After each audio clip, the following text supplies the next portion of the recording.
Barrister Asaduzzaman Fuad.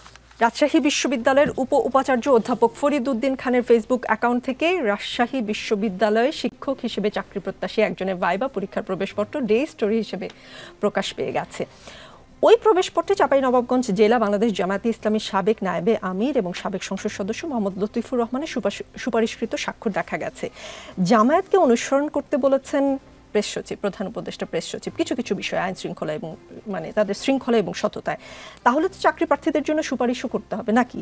কি কি বিষয়ে জামাতকে অনুসরণ করা উচিত বলে মনে করেন? ধন্যবাদ।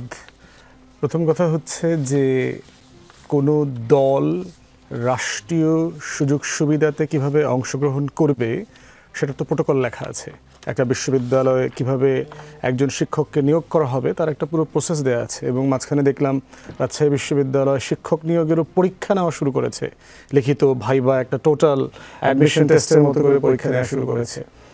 তদবির বিষয়টাকে শুধু জামাতের এই পার্টিকুলার ইনসিডেন্ট আকারে দেখলে চলবে না, এটা একটা রাষ্ট্রীয় সংকট। যেভাবে আপনি পাবলিক ট্রান্সপোর্টের কথা বললেন, উনি চড়বেন কিনা, তিনি চড়বেন কিনা, এবং এইটা আমাদেরকে প্রতিদিন ডিল করতে হয়। আমরা যারা রাজনীতি করি প্রত্যেক দিন যে একজন প্রতিবন্ধীর মা আসছেন, যে তার বাবার পক্ষ থেকে একটা ফ্ল্যাট আছে অমুক জেলাতে, তাকে যদি অমুক জেলা থেকে এনে অমুক জেলায় থাকার ব্যবস্থা করা হয় তাহলে প্রতিবন্ধী মেয়েটার ট্রিটমেন্টটাও ভালো চলবে, খরচও কমে যাবে।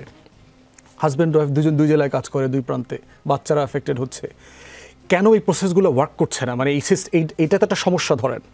তাহলে একটা সিস্টেমের ভিতরে তো এইটাকে অ্যাড্রেস করবার মতো প্রোটোকল থাকতে হবে, যে সিস্টেমের ভিতরে আমলাতন্ত্রের ভিতরে তিনি অ্যাপ্লাই করবেন, অ্যাপ্লাই করার মধ্য দিয়ে তার এই মানবিক ব্যাপারগুলোকে রাষ্ট্র বিবেচনায় নিতে হবে। কিন্তু রাষ্ট্রগুলো নিচ্ছে না। আপনি দেখেছেন তথ্য আপা নামে একটা আন্দোলন চলছে প্রায় 65-66 দিন ধরে, যারা গ্রামীণ মহিলাদেরকে একটা ম্যাসিভ সার্ভিস দেয়, সেটা হচ্ছে রাষ্ট্রের সেবার সাথে ডিজিটাল প্রক্রিয়াটা। সকল ধরনের সেবা কিন্তু অনলাইনে অ্যাপ্লাই করতে হয়। তো যে মানুষটা, যে মেয়েটা কোনোদিন গ্রামে স্কুলে যায় নাই, শিক্ষিত না, সেই রকম একটা প্রকল্প রাষ্ট্র বন্ধ করে দিচ্ছে। কেন দিচ্ছে? কারণ আমলাদের এই প্রকল্প থেকে আর চুরি করবার কোনো জায়গা নাই। এটাকে বাতিল করে দিয়ে তারা একটা থার্ড ফেজ খুলতেছে 930 কোটি টাকার লুটপাটের প্রকল্প, এবং 2000 মেয়েকে কাছ থেকে বেকার করে দিয়ে আউটসোর্সিং কোম্পানি দিয়ে নতুন 2000 মেয়ে নেবে। তাহলে প্রতিজনে 10 লাখ যদি হিসাব করেন 15 লাখ, এবং এই অধিকাংশ আউটসোর্সিং কোম্পানির মালিক হচ্ছে সাবেক সচিব, সাবেক আমলা এবং রাজনৈতিক দলের নেতারা। তাহলে চিন্তা করে দেখেন যে রাষ্ট্র কিন্তু গৌণ হয়ে গেছে। তা আপনি যখন বিশ্ববিদ্যালয়ের ভাইস চ্যান্সেলর এক্সাম্পল দিলেন, এটা তো প্রত্যেক দিন এই রাষ্ট্রে প্রতিটা ইনস্টিটিউশনে হচ্ছে, এবং এটাই তো হচ্ছে এই রাষ্ট্রের ফেইলিওরের বাস্তবতা, যে কারণে দশকের পর দশক ধরে আন্দোলন, রক্তের বন্যায় ভেসে যাবে অন্যায়, দিয়েছি তো রক্ত আরও দেব রক্ত, আবু সাইদ মুগ্ধ, শেষ হয়নি যুদ্ধ।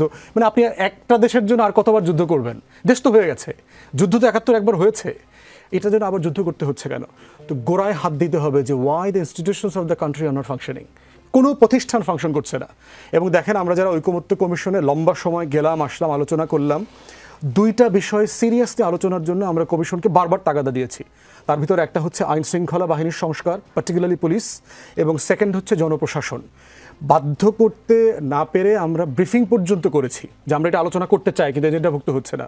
পরে এইটার একটা অংশ, পুলিশ কমিশনের একটা অংশ আপনারা দেখেছেন, এটা কিন্তু পুলিশের হোলসেল রিফর্মের আলোচনা না, শুধু একটা কমিশন গঠন হবে, এটার আলোচনা হয়েছে। জনপ্রশাসন নিয়ে আলোচনাই তুলতে পারলাম না।